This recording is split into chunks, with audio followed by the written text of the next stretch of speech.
invité du jour. C'est l'heure du grand entretien. Bonjour Michael Attal. Bonjour Steve. Merci d'avoir accepté notre invitation. Vous êtes co-gérant de centre de vaccination à Tel Aviv. Une question très pratique, Michael Attal, pour démarrer cet entretien. Racontez-nous quel est aujourd'hui votre quotidien alors que plus d'1 million de personnes ont déjà été vaccinées en Israël. Alors, mon quotidien, ce qui en reste, parce qu'il n'y reste plus tellement de temps libre, donc je vais vous le dire, c'est se lever très tôt, à 6 heures du matin, être au travail dans ma branche, parce que je ne suis pas infirmier, je suis physiothérapeute à Tel Aviv. Je travaille de 8 heures à 15 heures, une petite pause à midi, et puis continuer dans les centres de vaccination entre 16 heures et 20 heures. C'est le tour de la montre. En ce moment, vous constatez un afflux 2 fois par semaine... Vous constatez dans ces centres de vaccination un afflux extraordinaire de personnes venant se faire vacciner? Beaucoup plus que les personnes qui sont invitées à venir se faire vacciner.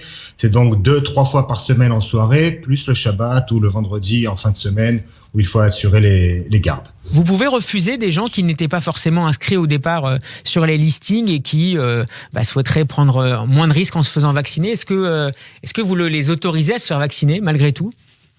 Je ne l'autorise pas. C'est tout peut-être ce qui est le plus fatigant dans ces gardes-là. Je ne permets pas de faire vacciner des personnes qui n'étaient pas invitées. Il faut bien savoir qu'il y a un certain nombre de vaccins qui sont arrivés en Israël et que la priorité est d'abord de vacciner les personnes au-dessus de 60 ans, les personnes à risque. Alors, je vais prendre avec toute mon empathie les personnes qui viennent. Alors, c'est souvent les petits-enfants qui viennent se dire, je reste aux soins de mon grand-père et de ma grand-mère, donc je la protège également. Il est très important pour moi d'être sûr que les vaccins qui sont donnés sont donnés à cette population à risque. Donc, je comprends et avec beaucoup d'empathie et de sympathie les personnes qui viennent se faire vacciner, mais je refuse totalement à ce qu'une personne jeune se fasse vacciner à la place d'une personne âgée actuellement. Cette question, justement, Michael Attal, a suscité pas mal de polémiques ces derniers jours en Israël avec des personnes qui n'étaient pas forcément censées se faire vacciner tout de suite, qui ont obtenu des laissez-passer aux 4 coins du pays. Alors, je ne devais pas être là dans ces endroits-là où ça s'est passé, je vous le dis tout de suite. Il y a peut-être eu des endroits où c'est pas... Il faut faire attention aussi parce qu'il y a une histoire de logistique au niveau de ces fameux flacons. Chaque flacon permet de vacciner 5 ou 6 personnes. Alors, il est vrai que s'il reste des flacons en fin de journée, et plutôt que de les jeter, ce qui serait vraiment quelque chose d'inacceptable, c'est de permettre de les donner et de vacciner d'autres personnes. Mais une fois que le nombre de vaccins qui reste en fin de journée est bien défini, il s'agit là aussi de faire un certain classement et encore dans ces cas-là, de donner les vaccins qui restent à une personne qui n'a peut-être pas 60 ans, mais 59 ans ou 58 ans ou qui a une population à risque au niveau de sa santé. Mais il est hors de question, en tout cas de mon point de vue, quand je gère ce genre de vaccination, il est hors de question qu'une personne de 35 ans qui arrive en fin de journée se fasse vacciner à la place d'une personne de 58 ou 59 ans. Ça, c'est une question de principe, c'est une question d'être droit dans son travail. Ce n'est pas contre les gens, mais c'est vraiment pour protéger la population âgée et c'est elle qui doit être protégée d'abord. Alors, les chiffres de la vaccination contre la Covid-19 en Israël sont cités en exemple, notamment par les critiques du gouvernement en France. Quels sont, Michael Attal, les ressorts de la stratégie israélienne? Autrement dit, pourquoi ça marche? Alors, je vais commencer peut-être en macro. Israël a l'habitude des situations d'urgence. Ce n'est pas nouveau, je vais dire presque malheureusement.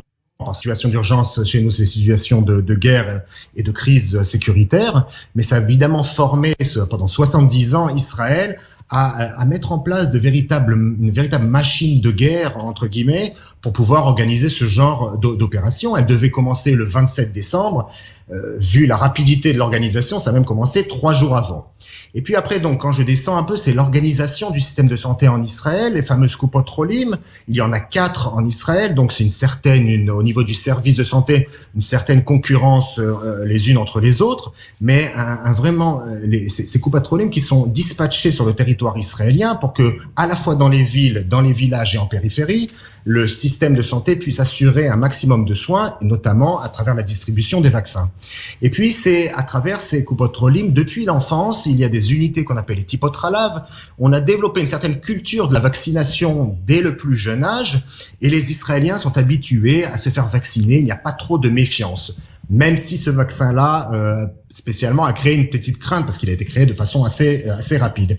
Et puis surtout, le phénomène de solidarité qui a joué en Israël, et pas moins le bouche à l'oreille qui a marché, puisque c'est la population âgée étant chez elle, mais qui a réussi à communiquer les uns avec les autres. On a vu des personnes se communiquer le fait qu'il n'y avait aucun effet secondaire, la peur ayant diminué. C'est une véritable ruée, puisqu'une personne âgée en a appelé 2, qui en a appelé 4, qui en a appelé 16, qui en a appelé 32. Alors, c'est pas le virus qui a augmenté de façon exponentielle, c'est vraiment l'arrivée des personnes âgées qui a augmenté de façon assez surprenante, je dois le dire, parallèlement, évidemment, à toute la campagne d'explication qui a été faite dans les médias en Israël. Donc, globalement, la réaction de la population à cette mise en place de la politique de vaccination est plutôt positive. On avait peut-être eu quelques peurs au début, mais on a été rassurés, notamment, vous le disiez, à la fois par la communication des autorités, mais aussi par le retour d'expérience, comme disent les militaires, des personnes qui ont pu, dans son entourage, se faire vacciner.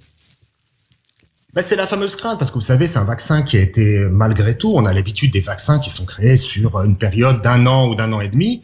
Là, on nous a quand même annoncé que c'est un vaccin qui a été créé en 9-10 mois, tout a cassé. Donc, c'est vraiment une période qui est assez rapide, qui est, au niveau scientifique, une véritable prouesse, mais qui crée vraiment des doutes, qui a créé en tout cas des doutes dans la population israélienne, surtout des doutes au niveau des effets secondaires. C'est toujours cet effet secondaire, qu'est-ce qui va m'arriver une fois que je serai vacciné ?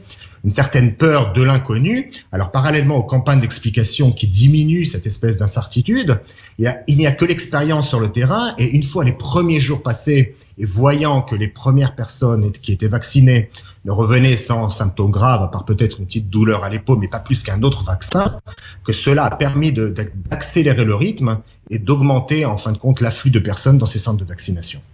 Mickaël Attal, la mutation du virus suscite de nouvelles inquiétudes dans le monde. Il serait beaucoup plus contagieux et toucherait peut-être un peu plus les enfants que dans le passé. Si l'on devait faire vacciner prochainement les jeunes Israéliens, est-ce que ça changerait un peu la donne et compliquerait la mise en place de la politique israélienne de vaccination que vous nous présentez depuis quelques minutes ?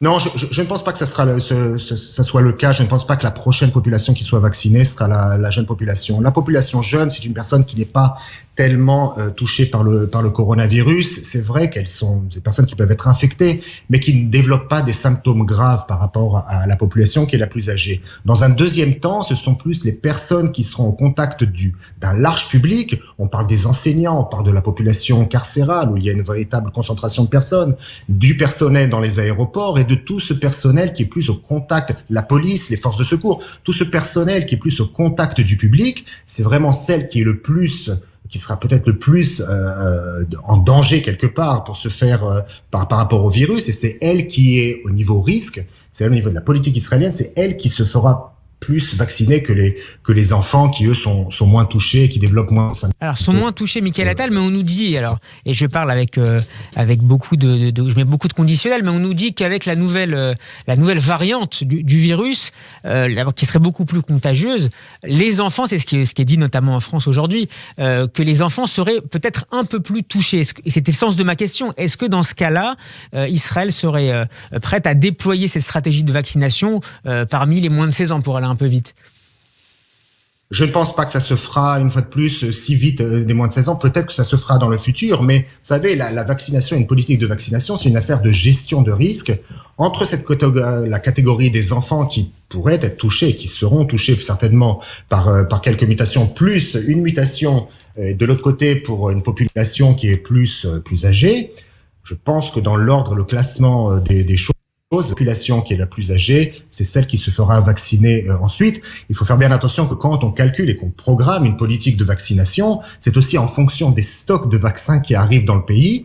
Donc, vous ne pouvez pas ouvrir d'entrée de jeu l'ensemble de la campagne de vaccination pour toutes les catégories de personnes. Vous êtes évidemment obligé de faire des classements, et c'est la population plus âgée que les enfants qui sera, à mon avis, la prochaine, dès le début février, peut-être la prochaine en liste pour la vaccination. Merci beaucoup, Mickaël Attal, d'avoir été mon invité. Je rappelle que vous êtes co-gérant de centre de vaccination à Tel Aviv. Bel après-midi à vous et à bientôt sur Radio J.